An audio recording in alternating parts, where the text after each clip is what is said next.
Dès le départ, je savais que ce voyage, il allait vraiment être spécial. Car on a l'habitude de voyager avec des copains, des copines.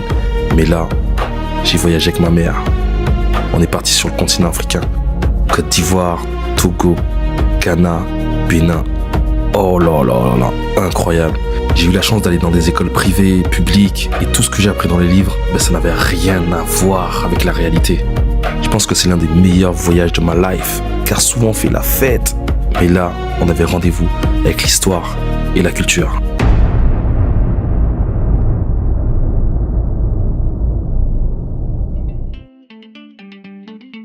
Yo, what up guys, bienvenue sur ma chaîne. Oulala, bonjour. Déjà, première chose, merci de regarder, de liker, de commenter mes vidéos.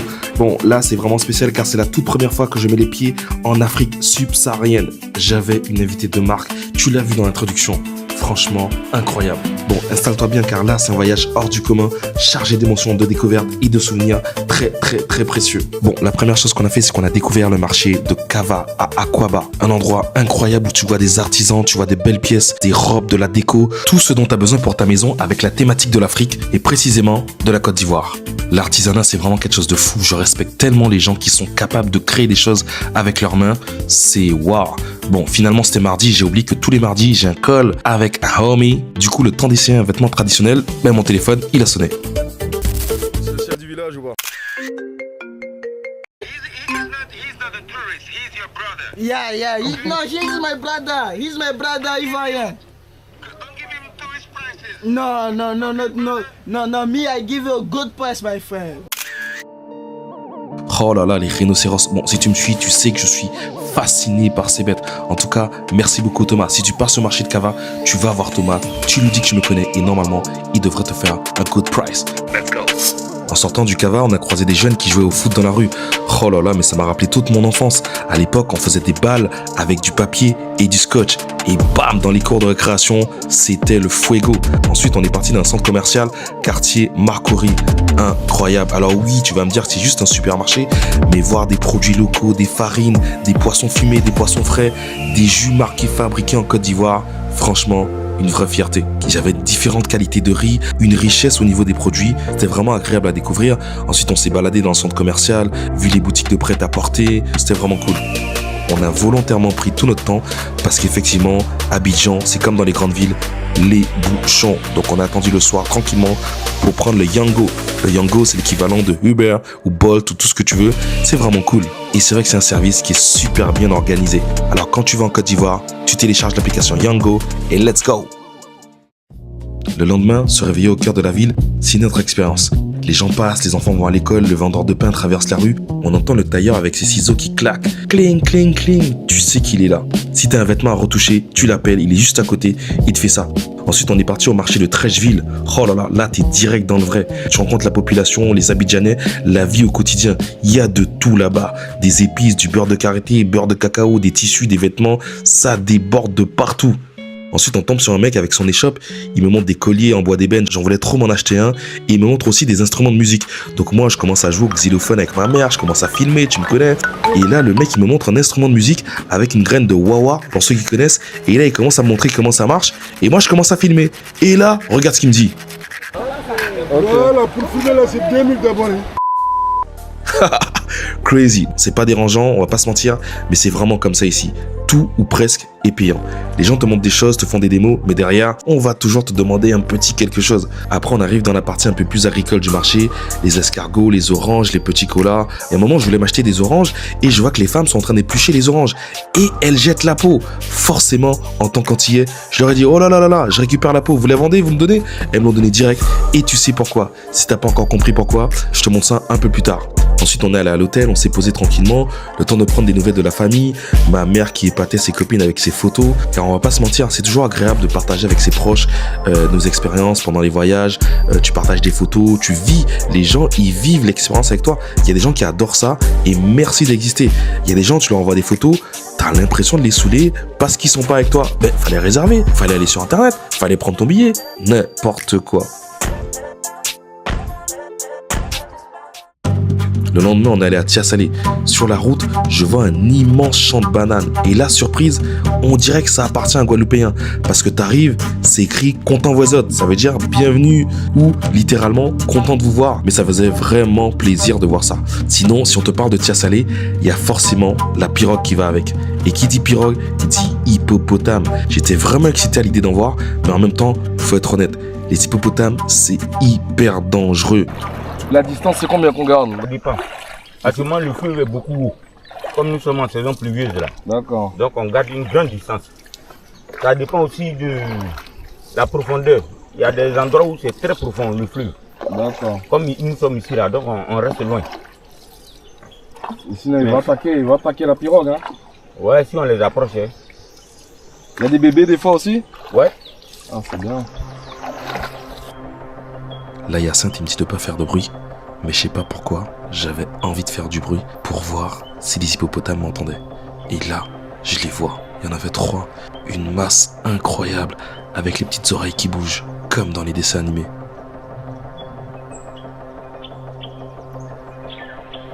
Bon, on n'est pas resté trop longtemps, on s'est pas approché. On n'est pas là pour les déranger dans leur environnement. Mais franchement, c'était impressionnant.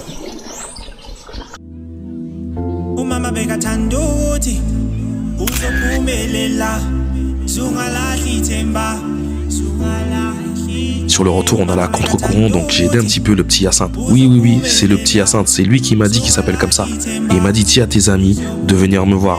Donc si jamais tu vas à Tia Salé, tu me dis en commentaire et je donne le contact avec plaisir.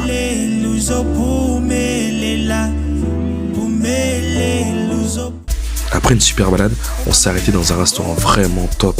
On a goûté de la vraie cuisine ivoirienne. Et pour moi, c'était la première fois que je goûtais de l'agouti, un plat raffiné que tout le monde adore. Franchement, heureusement que j'ai goûté avant de voir parce que, bon, voilà, on en reparle un petit peu plus tard dans la vidéo. Après le repas, on a pris la route pour retourner à Abidjan. Sur le chemin, les marchés défilent, les enfants vendent des oranges, des produits séchés, des trucs incroyables, vraiment pas chers. Merci. Tout ça, 500 ça? Ah ouais.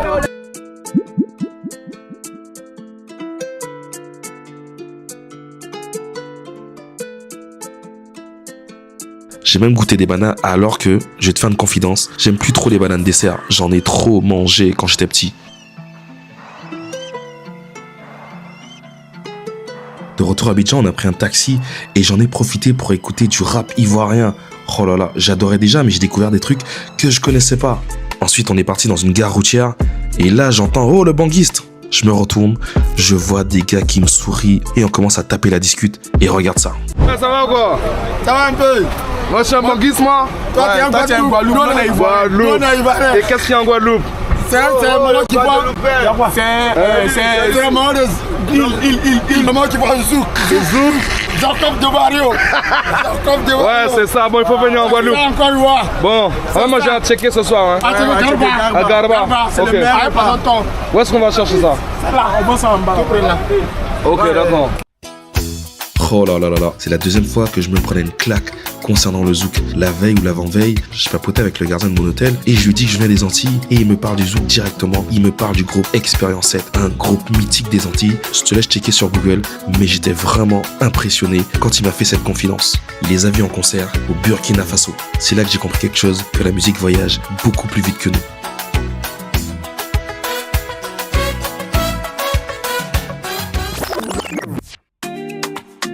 Ensuite, on a repris la route direction Abidjan et on avait un rendez-vous très très spécial.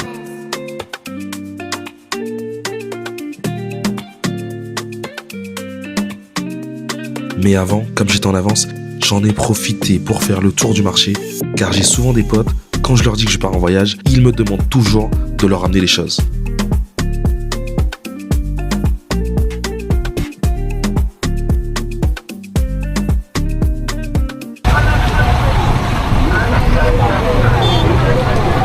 Bon, ça c'est la partie du voyage que je préfère, c'est quand mes potes m'envoient acheter des trucs, tu vois, en mode sourceur. Je rentre un peu partout dans des endroits incroyables et le but c'est de négocier au meilleur prix, des boissons en Côte d'Ivoire, si vous voyez ce que je veux dire, des épices, des trucs de fou. Et voilà, bien sûr ils payent le transport hein, parce que c'est vraiment important aussi. Il n'y a rien de gratuit. Des produits incroyables aussi. Hein. Ensuite, j'avais un rendez-vous avec un jeune homme formidable. Il s'appelle Innocent. Du coup, il avait un entraînement de football et je décide de l'accompagner. Mais plus on avance, plus je vois qu'il cherche et qu'il voit pas ses copains. Ils sont pas encore là pour l'entraînement.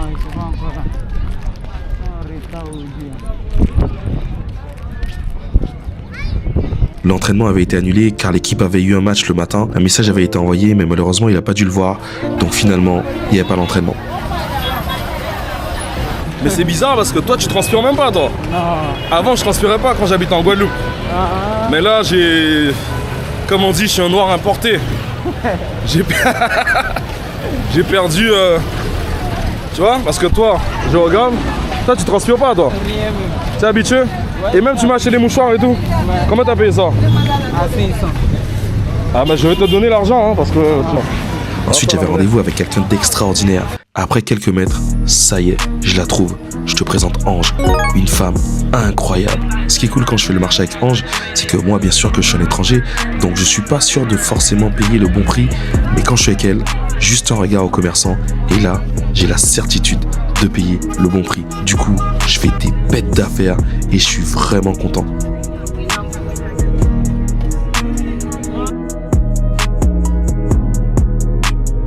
On devait aller faire quelques courses et puis en passant, je vois un coiffeur et je décide d'y aller. Bon, j'en avais pas forcément besoin, mais je me dis pour me raser un petit peu le caillou pour 76 centimes ou 1,50 €, ça valait le coup. Ensuite, en se baladant, je vois ce fameux marchand de sandwich. Oh là là là, les sandwichs à la viande comme ça, même si t'as pas faim, ça vaut vraiment le coup. Je t'explique. Là, la viande, elle date de ce matin. Ils ont pas les moyens et j'ai même envie de dire, ils ne congèlent pas la viande. En fait, ils appellent ça la viande morte.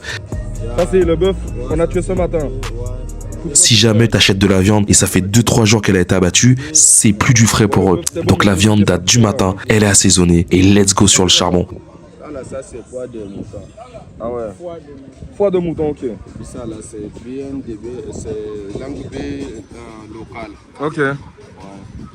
Oh bah c'est carré, mais je vais revenir tout à l'heure là. C'est intestin. Ah ouais. Qui est dedans. Ok. C'est celui qui est là. Bon, on a bu la boisson des Américains, on s'est dit quand même qu'il faut qu'on arrête de boire ça, c'est prévu, mais bon, il n'y avait pas trop le choix, donc on l'a bu. Ce genre de casse-croûte matinale, incroyable. Ensuite, je dois te faire une confidence. Il y a un truc qui nous tient vraiment à cœur avec ma mère. Bon, je t'explique, ma mère, she's a nurse. Donc bien sûr, la pédiatrie, la maternité, la réanimation, c'est son quotidien. Donc quand on voyage, on visite pas seulement le pays, mais on va à la rencontre des gens. Et là, ça nous tenait à cœur de visiter un orphelinat. Bonjour, chef. Attends, partez là-bas. Non, non, vous pouvez parler. Bonjour, cher après-midi. Nous, on veut faire une émission Live TV. Une maman loupéenne. Une maman loupéenne qui est très loupéenne.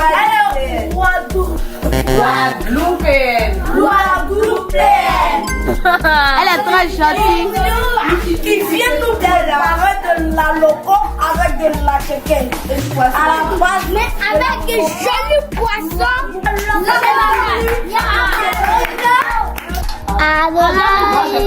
Oui, maman, où tu veux mettre? Waouh! Oui, c'est un peu. Wow. Bien sûr, dans notre culture, on va pas chez les gens les mains vides, et encore plus dans un orphelinat. Donc on a fait ce qu'on pouvait, et je te partage tout ça. Oui. Quand tu as passé la main, tu suis un cas. Ah, maman, tu as forte. Maman, encore. Maman, faut mettre tout ça dedans. C'est qu'elle a là. Mets ça dedans. Tout le truc qu'elle a là. Oui. Tu es sûr? Oui. Je vais pas me faire gronder. Non. Attends, il y a un pot là.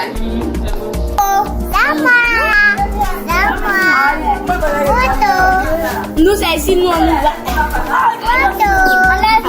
Ils vont voir maintenant.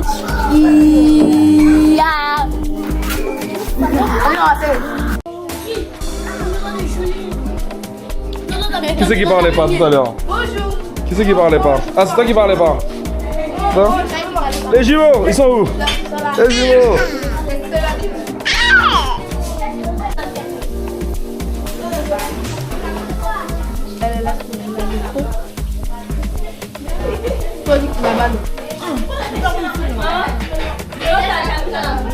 Se cache. Mais il parle avec le chien et tout. Ils sont copains avec le chien. Bien sûr, après avoir vu tout ça, j'ose imaginer que tu auras des questions. Eh bien écoute, ça tombe bien, je te mets toutes les informations ici. N'hésite pas à les contacter, ils sont disponibles sur Facebook, sur internet aussi. N'hésite pas à faire un coucou aux enfants, dis-leur que tu les as vus dans ma vidéo, ça leur fera vraiment plaisir. Et si le cœur t'en dit, tu sais ce que tu peux faire et ça serait vraiment top.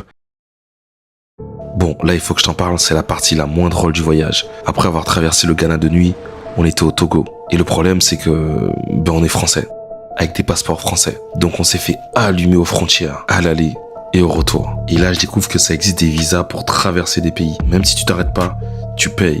Alors des fois le site internet ça marche pas, donc t'es obligé d'acheter sur place. Et le prix que tu payes, c'est pas le prix qui est affiché. Et on veut de l'espèce. Tu comprends? En arrivant, il y avait une coupure de courant, donc même si t'as ton visa sur ton téléphone, ils veulent du papier, mais il y a pas de courant, donc pas d'imprimante. J'ai cru que j'étais dans une mission Pékin Express, et il y a des gens super sympas qui m'ont emmené chez l'équivalent d'un taxiphone qui avait un groupe électrogène, et j'ai pu imprimer nos 2 visas. Au départ, bien sûr que j'ai regardé l'avion. Comme je ferais en Amérique du Sud, en Asie, le vol entre 2 pays africains était tellement cher, plus cher qu'un vol de la France vers un pays africain. Et là, j'ai compris beaucoup de choses. Bon, là on est arrivé au Bénin.